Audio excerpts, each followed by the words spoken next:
ថ្ងៃនេះមានព័ត៌មានថ្មីក៏ចង់ចែករំលែកដល់បងប្អូនខ្មែរយើងធ្វើជាបទពិសោធន៍ដូចគ្នាណា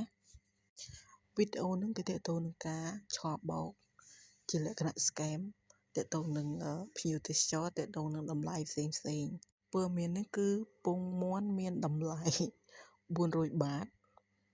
គ្រាន់តែបាយឆាបន្តិចបន្តួចនឹងតម្លៃ1400 បាតអញ្ចឹងតម្លៃហ្នឹងវាពេលខ្លះវាអាចនឹងលើសពីតម្លៃដែលអ្នកឯងស្នាក់នៅមានន័យថាទេសចរដែលគាត់ស្នាក់នៅទៅគាត់ទទួលយកបានអត់ទោះបីជាគាត់មានលុយមហាសាលក៏ដោយ